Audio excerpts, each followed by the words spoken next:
کہا جائے گا۔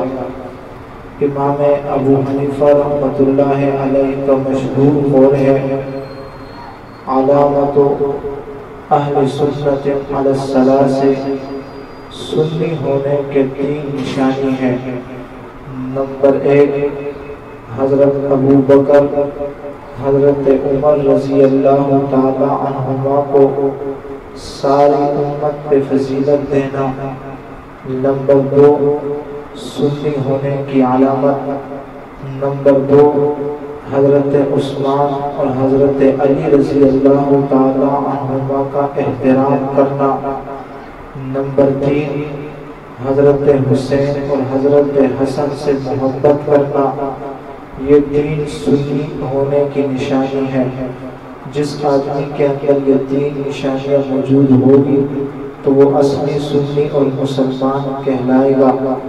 میں نہیں کہتا، امام ابو حنیفہ تابعی ہے، اس کا مشہور قول ہے۔ ہم الحمدللہ صحابہ کو بھی مانتے ہیں، اہل بیت کو بھی مانتے ہیں، آل پیغمبر کو بھی مانتے ہیں۔ صحابہ بھی ایمان کا حصہ ہے، اہل بیت بھی ایمان کا حصہ ہے، آل پیغمبر بھی ایمان کا حصہ ہے۔ صحابہ نے پوری دنیا کے اندر دین کو پھیلایا۔ اہل بیت نے وہ علم جو پیغمبر علیہ السلام کا گھر کے اندر موجود تھا، گھر سے باہر نکالا۔ پیغمبر علیہ السلام کے آل پیغمبر نے نبی علیہ السلام کی شہادت کی تمنا پوری کی ہے۔ تو ہم دین پھیلانے والے صحابہ کو بھی مانتے ہیں۔ ہم گھر کا دین جو باہر پہنچایا اہل بیت نے، ہم ان کو بھی مانتے ہیں۔ آل پیغمبر جنہوں نے پیغمبر علیہ السلام کی شہادت کی تمنا پوری کر دی، ہم ان آل پیغمبر کو بھی مانتے ہیں۔ صحابہ بھی ایمان کا حصہ ہے، اہل بیت بھی ایمان کا حصہ ہے، آل پیغمبر بھی ایمان کا حصہ ہے۔ جو صحابہ کو نہیں مانتا وہ بھی بے ایمان ہے، جو اہل بیت کو نہیں مانتا وہ بھی بے ایمان ہے، جو آل پیغمبر کو نہیں مانتا وہ بھی بے ایمان ہے۔ اللہ نے میرے نبی کو 3 جماعتیں دی ہے، صحابہ کی جماعت، اہل بیت کی جماعت، آل پیغمبر کی جماعت۔ آپ نے کبھی غور کیا ہوگا کہ اللہ پاک نے یہ 3 جماعتیں کیوں دی ہے؟ اس کی وجہ کیا ہے؟ اس کی بنیادی وجہ یہ ہے، میرے پیغمبر علیہ السلام کی 3 عرضیں ہے۔ پہلی عرض، یا اللہ جو دین آپ نے دیا ہے دنیا میں کیسے پھیلے گا؟ میرے رب نے جماعت صحابہ کی دی ہے، میرے پیغمبر آپ فکر نہ کرے، دین پھیلانے والی جماعت صحابہ میں آپ کو دوں گا۔ رب نے 1,24,000 جتنی تعداد انبیاء کی ہے اتنی تعداد صحابہ کی ہے۔ میرے پیغمبر کی آرزو ہے، یا اللہ جو دین آپ نے مجھے دیا ہے، گھر کے مسائل کا علم باہر لوگوں کو کیسے پتہ چلے گا؟ لوگوں کو کیا پتہ ہوگا گھر کا علم کیا ہے؟ میرے اللہ نے نبی علیہ السلام کو 1 بیوی دی، 11 بیویاں دی ہے۔ ممکن ہے 1 بیوی سے گھر کے مسائل باہر نہ چلے، تو میرے اللہ نے 11 بیویاں دی ہے نبی علیہ السلام کو، تاکہ گھر کا علم باہر پہنچ جائے۔ یا اللہ دین دنیا کے اندر پھیل گیا، دین غالب بھی ہو رہا ہے، جی ہاں گھر کا علم باہر بھی جا رہا ہے، لیکن یا رب میری تمنا ہے، لَوَدِدْتُ أَنْ أُقْتَلَ فِي سَبِيلِ اللَّهِ ثُمَّ أُحْيَا ثُمَّ أُقْتَلْ ثُمَّ أُحْيَا ثُمَّ أُقْتَلْ ثُمَّ أُحْيَا ثُمَّ أُقْتَلْ۔ میں دل سے تمنا کرتا ہوں دنیا میں دین پھیل گیا، دنیا میں دین غالب ہوا، گھر کا علم باہر پہنچ گیا۔ اب میری دل کی تمنا ہے، دل کی خواہش ہے، یا اللہ تیرے راستے میں مجھے مارا جائے، شہید کر دیا جائے، ثم احیا پھر زندہ کیا جائے، ثم اقتل پھر شہید کیا جائے، ثم احیا پھر زندہ کیا جائے، پھر شہید کیا جائے۔ 3 بار میرے پیغمبر نے آرزو کی ہے، رب کے علم میں تھا اے پیغمبر آپ کی تمنا ہے شہادت کی، لیکن مکے کے اندر ابو جہل بھی اسی کا درد لے کر آپ کے شہادت کے در پہ ہے۔ ابو جہل کو بھی خوشی ہوگی آپ کی شہادت پر، ابو لہب کو بھی خوشی ہوگی، ہم آپ کو کیسے شہادت دے سکتے ہیں؟ اللہ پھر کیا ہوگا؟ میرے اللہ نے پیغمبر علیہ السلام کی اس تمنا پوری کرنے کے لیے آل پیغمبر حضرت حسین کا انتخاب کیا ہے۔ حضرت حسین کون ہے؟ پیغمبر علیہ السلام کا نواسا ہے، لخت جگر ہے، ہاں جگر گوشہ رسول صلی اللہ علیہ وسلم جس کو کہا جاتا ہے بیٹے کا قتل ہو جانا کوئی باپ کی قربانی دینی ہے۔ ادھر اگر پیغمبر علیہ السلام کو شہادت دیا جاتا تو ابو جہل بھی خوشی منا لیتے۔ پیغمبر علیہ السلام کی شہادت پر پیغمبر کے دشمن خوش ہو جاتے۔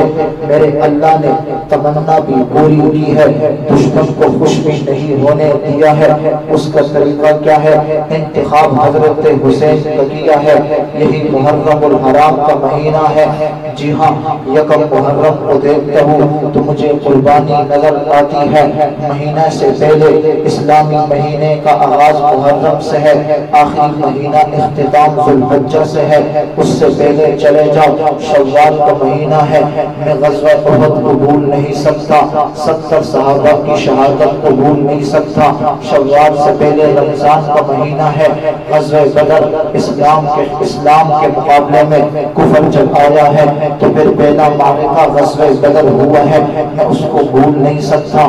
ذوالحجہ کے اندر 10ویں ذوالحجہ کو مسلمان نے قل ان صلاتی و نسکی و محیای و مماتی للہ رب العالمین کا منظر پیش کرتے ہوئے قربانی دی ہے۔ 10 ذوالحجہ چلتے ہوئے ابھی مہینہ ختم نہیں ہوا، 18 ذوالحجہ کو خلیفہ سوم امیر المؤمنین حضرت عثمان کی شہادت کو میں بھول نہیں سکتا۔ کون سا عثمان تلاوت کرتے ہوئے شہید ہوئے، میں اس کو کیسے بھلا سکتا ہوں؟ ابھی مہینہ ختم نہیں ہوا تھا جب ذوالحجہ کو امیر المؤمنین خلیفہ دوم سسر رسول حضرت عمر فاروق رضی اللہ تعالی عنہ نماز پڑھاتے ہوئے، فجر کی نماز پڑھاتے ہوئے، ابو لولو فیروز مجوسی ایران سے تعلق رکھنے والا اس مجوسی کی وار میں حضرت عمر رضی اللہ تعالی عنہ پر 3 بار نماز کی حالت میں کرتے ہوئے میں اس کو بھول نہیں سکتا۔ ابھی تک مہینے کا آغاز ہوا نہیں تھا، یکم محرم الحرام کو وہی خلیفۃ المؤمنین امیر المؤمنین خلیفہ دوم حضرت عمر رضی اللہ تعالی عنہ دین کے خاطر دین کے لیے قربانی دیتے ہوئے اس دنیا سے رخصت ہو کر جام شہادت کو نوش کر لیتے ہیں، میں اس کو کیسے بھول سکتا ہوں؟ ہاں ابھی تک مہینہ بیچ میں نہیں پہنچا، پہلا عشرہ چل رہا ہے۔ حضرت حسین پیغمبر علیہ السلام کا نواسا، حضرت حسین کی شہادت کو، حضرت حسین کی مظلومانہ شہادت کو میں کیسے بھول سکتا ہوں؟ ان قربانیوں سے مجھے باپ کو کیا درس ملتا ہے؟ ایک ہی پیغام ملتا ہے، دین کے لیے جان کی قربانی کی ضرورت پڑ جائے تو جان کو قربان کر دینا، دین کے لیے مال کی ضرورت پڑ جائے، دین کے خاطر مال کی ضرورت پڑ جائے تو مال کو قربان کر دینا، دین کی خاطر اولاد کو چھوڑنا پڑے تو اپنی اولاد کو چھوڑ دینا۔ ان قربانیوں سے یہی سبق ملتا ہے۔ جی ہاں میں یکم محرم الحرام کی شہادت کو بھی مانتا ہوں، میں 10ویں محرم الحرام کی شہادت کو بھی مانتا ہوں۔ آپ ان دونوں شہادتوں کا تھوڑا موازنہ کر لیں۔ حضرت عمر رضی اللہ تعالی عنہ کی شہادت نماز کی حالت میں ہوئی ہے۔ جی ہاں نماز کون سی ہے؟ نماز فجر کی ہے۔ آج ہم نماز فجر کے لیے قربانی دے نہیں سکتے ہیں، صحابہ تو نماز کے اندر بھی قربانی دیتے تھے، میرے صحابہ تو نماز کی حالت میں بھی اپنی جان جان دینے کے لیے تیار تھے۔ جی ہاں، حضرت حسین کی شہادت بھی نماز کی حالت میں ہوئی ہے۔ دونوں کا عکس دیکھو، دونوں کا موازنہ کر لو۔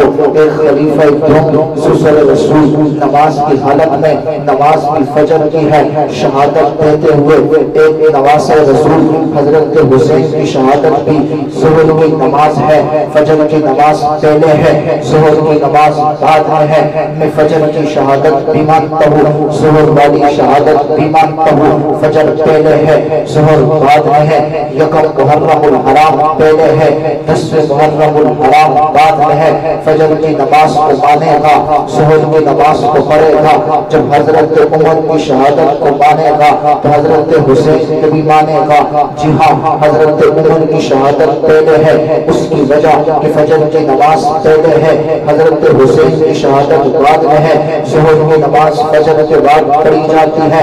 ہم اہل سنت والجماعت حضرت عمر کی شہادت کو بھی مانتے ہیں، حضرت حسین کی شہادت کو بھی مانتے ہیں۔ کون سا عمر؟ وہ عمر جس کا نام عمر ہے، باپ کا نام خطاب ہے، لقب فاروق ہے، کنیت ابو حفص ہے۔ مکہ مکرمہ میں پیدا ہوئے۔ کب پیدا ہوئے؟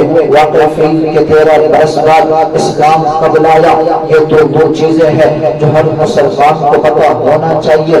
جس طرح تمہیں پاکستان کی تاریخ کا پتہ ہے، کل بھی آزادی کا دن گزر گیا، تمہیں قائد اعظم کی پیدائش کا پتہ تھا۔ اس سے بڑھ کر اسلام کے لیے قربانی دینے والا شخص حضرت عمر، اتنے بڑے اشخاص ہیں، ان کو بھی آپ کے پاس علم ہونا چاہیے ان کی پیدائش کیا ہے، اسلام کے لیے قربانی کیا دی ہے۔ بہرحال حضرت عمر رضی اللہ تعالیٰ عنہ نے اسلام قبول آیا۔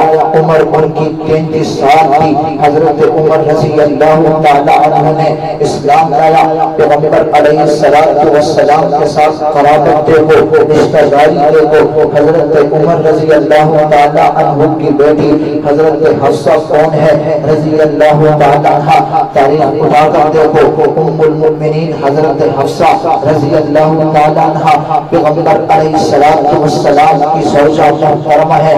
جی ہاں، حضرت علی کے ساتھ میں نے حضرت علی کا نام لیا ہے، جبکہ تو حضرت عمر پہ ہے، حضرت علی پہ نہیں ہے۔ آئیے نا، حضرت علی نے اپنی بیٹی ام کلثوم پیغمبر علیہ السلام کی نواسی ہے، بیوی کس کی ہے؟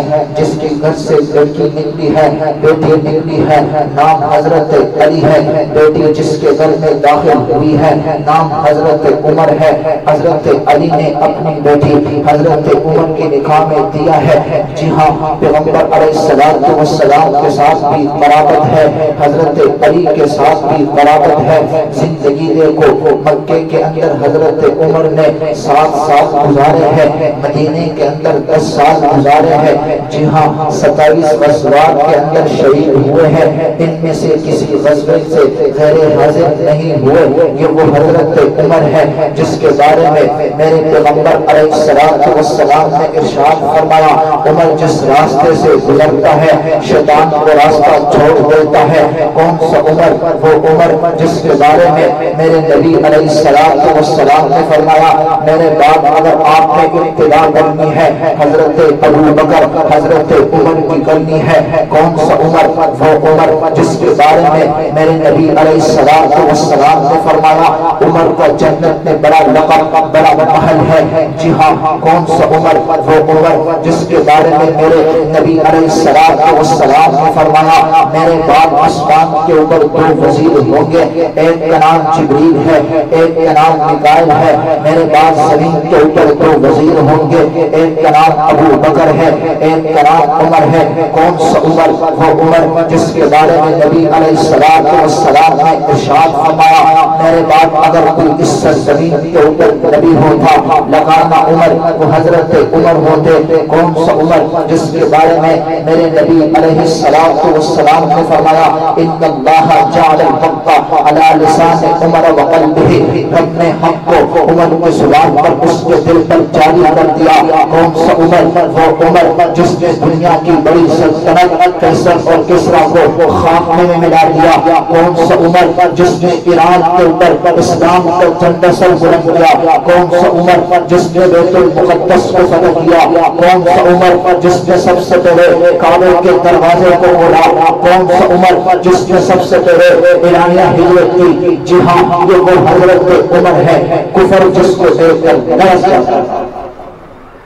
یہ ہے حضرت عمر رضی اللہ تعالیٰ عنہ کی شہادت۔ ہم حضرت عمر کی شہادت کو بھی مانتے ہیں، حضرت حسین کی شہادت کو بھی مانتے ہیں، ہم صحابہ کو بھی مانتے ہیں، آل پیغمبر کو بھی مانتے ہیں۔ دونوں ایمان کے حصے ہیں۔ صحابہ کو نہیں مانتا تو بے ایمان، آل پیغمبر کو نہیں مانتا تب بھی بے ایمان، دونوں ایمان کے حصے ہیں۔ چلیے، کون سا عمر؟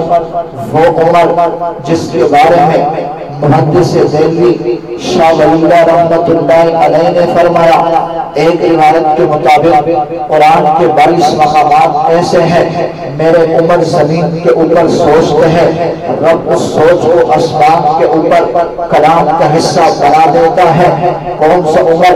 ایک روایت میں آتا ہے 27 مقامات ایسے ہیں، عمر سوچتے ہیں، رب اس سوچ اور خیال کو قرآن کا حصہ بنا دیتا ہے۔